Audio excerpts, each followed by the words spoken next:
গত 5 বছরে এই ক্যাগ রিপোর্টে ঠিক কি উঠে এসেছে, কতটা দুর্নীতি হয়েছে। আমি একবার ক্যাগ রিপোর্টে কি কি হয়েছে সেটা নিয়ে একবার জানবার চেষ্টা করব। সরাসরি ঝিলম করণ যাই, আমাদের প্রতিনিধি রয়েছেন আমাদের সঙ্গে।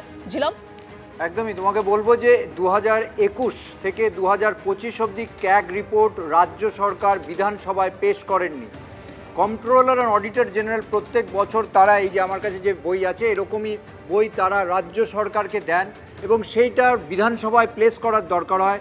গত 2021 থেকে 2025 অবধি তারা প্লেস করেননি, ফলে তার অ্যাকশন টেকেন রিপোর্ট ফাইল হয়নি।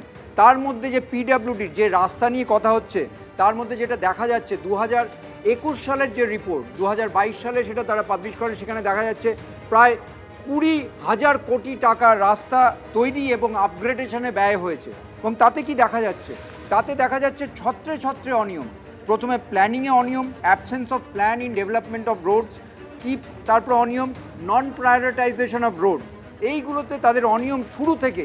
পরবর্তীকালে রিপেয়ারে অনিয়ম দেখা যাচ্ছে যে একটি ক্ষেত্রে 4টি রাস্তা তারা স্যাম্পল টেস্ট করেছিল এবং সেখানে দেখা যাচ্ছে যে নির্দিষ্ট এই 4টি জায়গাতে তারা পরীক্ষা করে দেখছেন, 4টি নাম মাফ করবেন 8টি জায়গাতে 53 কোটি টাকার অপচয় হয়েছে। এছাড়া তারা আরও গ্রামীণ ক্ষেত্রে ফুটপাত তৈরিতে দেখতে পাচ্ছেন একটি জায়গায় 16 কোটি টাকার অপচয় হয়েছে। ফুটপাত তৈরির ক্ষেত্রে বেশ কিছু জায়গা মিলিয়ে দেখা যাচ্ছে প্রায় 165 কোটি টাকা তারা অপচয় করেছেন। বাঁকুড়া ডিভিশনে, শুধুমাত্র বাঁকুড়া ডিভিশনে রাস্তা তৈরির ক্ষেত্রে যে অপচয় হয়েছে সেটা প্রায় 84 কোটি টাকা। শুধু এই নমুনা নয়, তারা যেটা ক্যাগ রিপোর্টে আরও উল্লেখ করেছেন যে দেখা যাচ্ছে যে মনিটরিং ঠিকমতো নেই। বিটুমিনাস লেয়ার, যে বিটুমিনাস যেগুলো দেওয়া হয় রাস্তার ওপরে, সেটাতে কোনোভাবে বৃষ্টিতে ক্ষতিগ্রস্ত না হওয়ার কথা, কিন্তু বারবার সেটা ক্ষতিগ্রস্ত হচ্ছে, সেটার ওপর নজরদারির কোনো ব্যবস্থা নেই।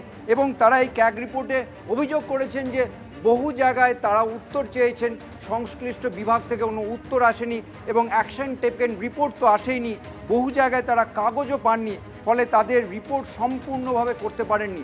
এছাড়া কোয়ালিটি কন্ট্রোলের জন্যে যাদেরকে রাখা হয়েছে তারা প্রশিক্ষিত নয়।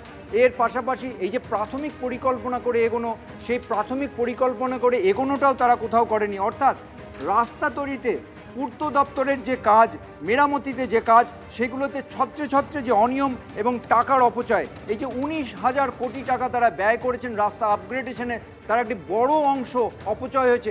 এমনকি তারা একটি কথায় উল্লেখও করেছেন একটি নমুনা দিয়ে যে একজন ঠিকাদারকে বাড়তি প্রায় 6 কোটি টাকার সুবিধা দেওয়া হয়েছে, তার ক্ষেত্রে তাকে যে ঋণ দেওয়া হয়েছে কোনো সুদ নেওয়া হয়নি। এগুলো সমস্ত বিষয় তারা নথিভুক্ত করে সেটা পেশ করেছে। এবিপি আনন্দ, এগিয়ে থাকে, এগিয়ে রাখে।